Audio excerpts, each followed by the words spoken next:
Salut à tous, joyeux ATH à tous, on l'a fait un dimanche. Alors ce qui est extrêmement positif, c'est que à lundi on n'a pas eu tout de suite une baisse. Là on se rapproche des sommets. Au niveau de l'analyse graphique sur BTC aujourd'hui, je pense que je vais vous décevoir parce qu'il n'y a pas assez de matière en fait pour que j'analyse quoi que ce soit.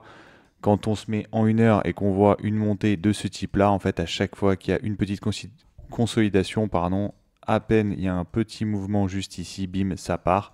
L'objectif, il est tout simple. Il est de laisser sur le côté toutes les personnes qui n'ont pas pu rentrer là avec cette grosse montée juste ici. Les personnes, du coup, n'ont pas envie de FOMO, ce qui est totalement logique. Est-ce que je déconseille?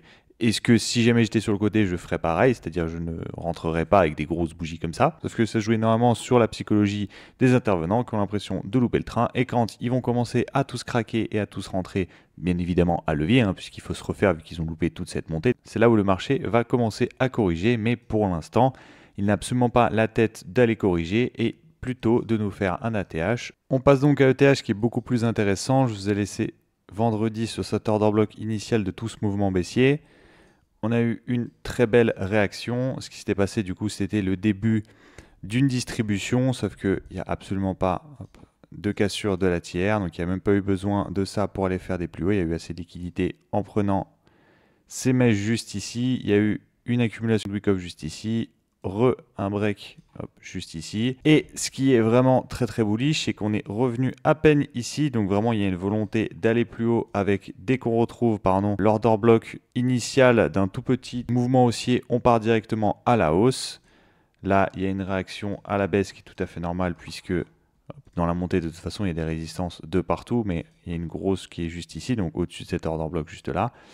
Si jamais on arrive à s'affranchir de ce niveau qui est, si on se remet en une heure, qui a l'air plutôt d'être le cas puisqu'on est vachement bullish, ça voudrait dire qu'on aille à l'ATH. Je vois absolument pas un monde où on ne prend pas l'ATH puisque ça voudrait dire qu'on loupe l'occasion de prendre énormément de liquidité au-dessus, énormément de contrepartie avec des personnes qui voudraient vendre pour aller vers le nord. Si les grosses mains veulent vendre un maximum de leur position, il faut absolument qu'il y ait de l'euphorie. Et si jamais on ne tape pas l'ATH, il n'y aura pas d'euphorie. On a bien vu que même si BTC avait tapé son ETH un dimanche, absolument tout le monde s'en foutait. Même si on sent que là, le sentiment est en train de switch, notamment parce que les altcoins reprennent de la force. Si jamais BTC et ETH montent et que les altcoins sont au bout de leur vie, il n'y a pas d'euphorie. Mais dès qu'il y a un petit peu de mouvement sur les altcoins, c'est reparti. Et là, c'est le cas et je vais passer à Other parce que bon, pour résumer sur BTC et ETH, honnêtement, on est bullish court terme, moyen terme, long terme. Donc, il n'y a pas besoin d'y passer 400 heures. Other qui est en bouchon de champagne waiting room.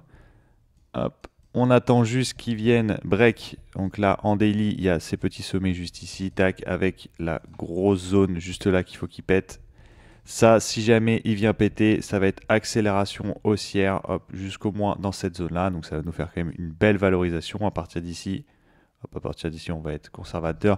Un plus 20 à plus 30%, on va dire, sur les altcoins. Le total 3 qui pourrait aussi nous faire un break de son ATH. Quand je dis un break, c'est pas juste une petite mèche, c'est un vrai break.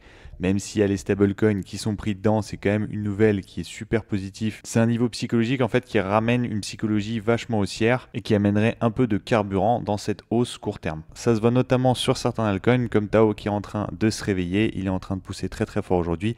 Il y a pas mal de crypto-monnaies à gauche à droite qui pètent. Pour l'instant, c'est juste un rattrapage, mais comme beaucoup de très bons altcoins, je pense qu'il va se rattraper.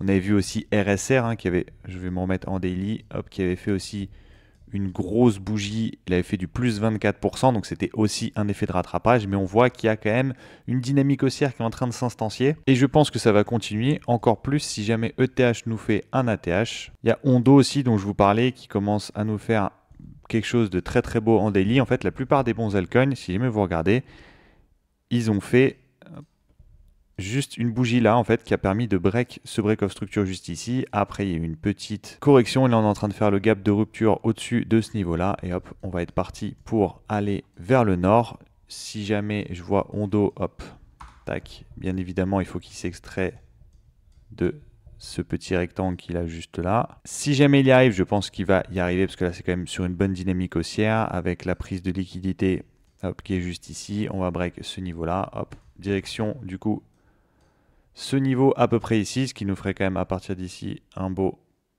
70%.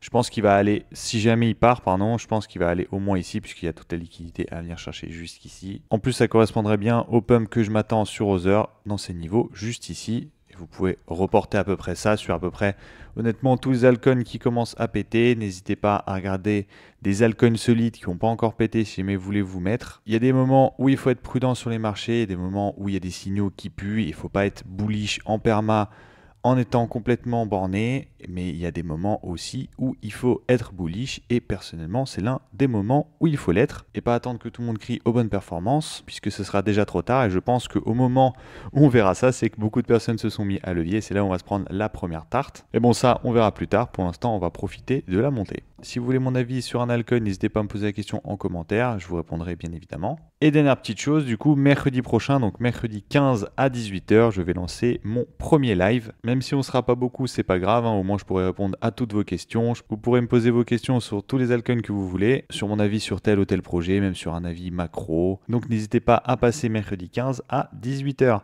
Sur ce, je vous dis merci pour votre temps, à la prochaine. Tchuss!